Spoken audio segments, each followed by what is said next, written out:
You already know what you need to say. You've practiced it.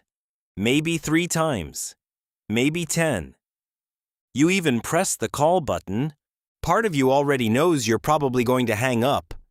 But you press call anyway, and then, before the other person answers, you hang up. Not because you changed your mind, because suddenly, your voice doesn't sound like you anymore. So you wait. You practice again. You rewrite the sentence. You press call again, and hang up again. That loop, that's what this video is about.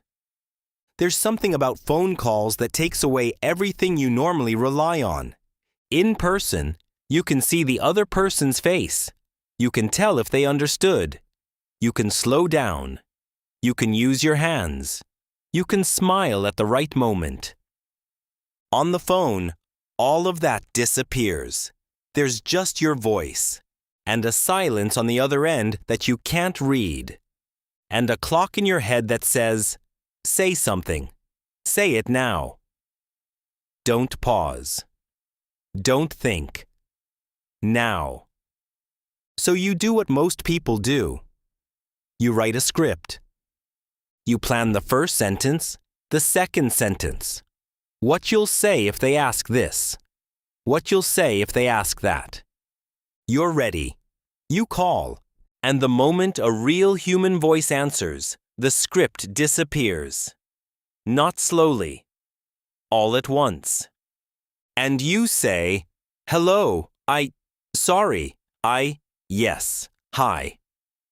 And inside, you're already counting down to when this can be over. There's something that happens when you don't understand one word, just one. You say, "Sorry?" They repeat. You still don't catch it. You say, "Sorry, can you?" And somewhere in that moment, you stop listening to them. You start listening to yourself. Now half of your brain is in the conversation, and the other half is watching you fail at it. And the call that was supposed to be 2 minutes long starts to feel like it might never end. Some people find ways to make it easier. You wait until you're sure the voicemail will answer. You call after hours, at times when no real person would pick up. Sometimes you even hope they don't answer at all. Because voicemail doesn't judge the pause. Voicemail doesn't say, "Sorry." Voicemail just listens.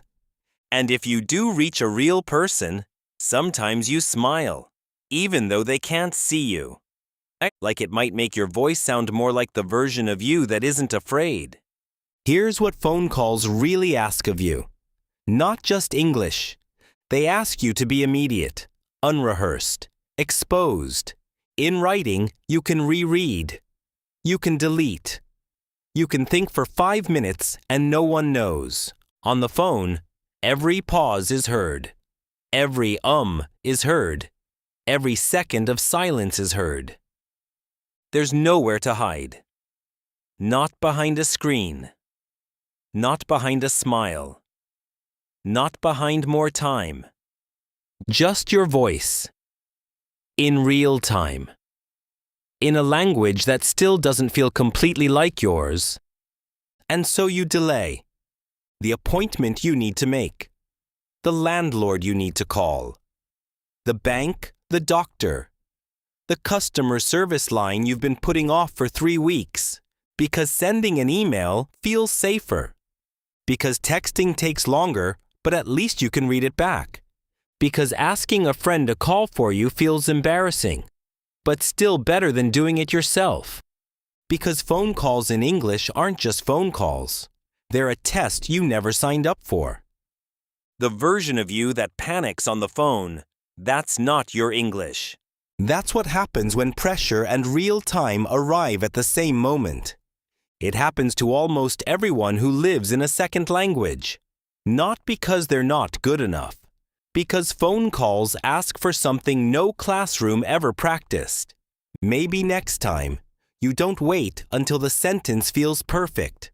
Maybe you let the call start first. Even if you stumble. Even if there's a pause where there shouldn't be. even if you say sorry one more time. The call will end. And maybe, next time, the voice feels a little less far away.